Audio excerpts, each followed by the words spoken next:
സതീശന് അനുകൂല പ്രകടനങ്ങളിൽ നടപടിയുമായി ഇടുക്കി DCC. സംഘടനാ വിരുദ്ധ പ്രവർത്തനങ്ങൾ നടത്തിയതിന് 4 പേർക്കെതിരെ നടപടി. DCC general secretary V Tajuddin, west മണ്ഡലം പ്രസിഡന്റ് രാജേഷ് ബാബു, കർഷക തൊഴിലാളി ഫെഡറേഷൻ സംസ്ഥാന സെക്രട്ടറി ജോയ് മൈലാടി എന്നിവരെ പദവികളിൽ നിന്ന് നീക്കം ചെയ്തുവെന്ന് DCC പ്രസിഡന്റ് CP മാത്യു അറിയിച്ചു. തൊടുപുഴ ബ്ലോക്ക് സെക്രട്ടറി റോബിൻ മൈലാടിയെയും സ്ഥാനത്ത് നിന്ന് നീക്കിയിട്ടുണ്ട്.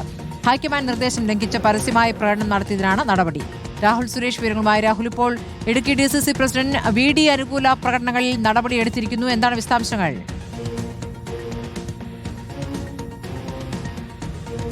സ്മൃതി, മുഖ്യമന്ത്രിയാകാൻ മൂന്ന് പേർ മത്സരിക്കുമ്പോൾ അവരെ പിന്തുണച്ച് ഫ്ലെക്സ് ബോർഡുകൾ വെക്കാൻ അണികളും പ്രവർത്തകരും വലിയ രീതിയിലുള്ള ആവേശം കാട്ടിയിരുന്നു. ഇടുക്കിയിൽ തന്നെ കട്ടപ്പനയിലും തൊടുപുഴയിലും അടിമാലിയിലടക്കം VD സതീശനെ അനുകൂലിച്ചുകൊണ്ട് ഫ്ലെക്സ് ബോർഡുകൾ കഴിഞ്ഞ ദിവസം വന്നതാണ്. ഇന്നലെ രാത്രിയിൽ VD സതീശനെ അനുകൂലിച്ചുകൊണ്ട് തൊടുപുഴ മങ്ങാട്ടുകവലയിൽ ഒരു പ്രകടനം തന്നെ നടക്കുകയും ചെയ്തിരുന്നു. ഇതിലാണിപ്പോൾ ഇടുക്കി DCCയുടെ ഭാഗത്തു നിന്നും ഒരു നടപടി ഉണ്ടായിരിക്കുന്നത്. നേരത്തെ തന്നെ KPCC ജനറൽ സെക്രട്ടറി ഉൾപ്പെടെയുള്ള ആളുകൾ ഈ VD സതീശനെ അനുകൂലിച്ചുകൊണ്ട് ഫ്ലെക്സ് ബോർഡുകൾ വെച്ചതിലും പരസ്യമായി പ്രതികരണം നടത്തിയതിലും നടപടി സ്വീകരിക്കണമെന്ന് ആവശ്യപ്പെടുകയും ചെയ്തിരുന്നു. എന്തായാലും ഇപ്പോൾ 4 പേർക്കെതിരെയാണ് ഇടുക്കി DCC നടപടി സ്വീകരിച്ചിരിക്കുന്നത്. DCC general secretary VA Tajuddin, west മണ്ഡലം പ്രസിഡന്റായിട്ടുള്ള രാജേഷ് ബാബു, കർഷക തൊഴിലാളി ഫെഡറേഷൻ സംസ്ഥാന സെക്രട്ടറി ജോയ് മൈലാടി, അതുകൂടാതെ തൊടുപുഴ ബ്ലോക്ക് സെക്രട്ടറി റോബിൻ മൈലാടി എന്നിവരെയാണ് ഇപ്പോൾ സ്ഥാനത്ത് നിന്നും നീക്കിയിരിക്കുന്നത്. എന്തായാലും ഹൈക്കമാൻഡ് നിർദ്ദേശം ലംഘിച്ചുകൊണ്ട് പരസ്യമായ നിലപാട് സ്വീകരിച്ചു എന്നതാണ് DCCയുടെ ഇപ്പോൾ പുറത്തിറക്കിയിരിക്കുന്ന വാർത്താക്കുറിപ്പിൽ പറയുകയും ചെയ്തിരിക്കുന്നത്.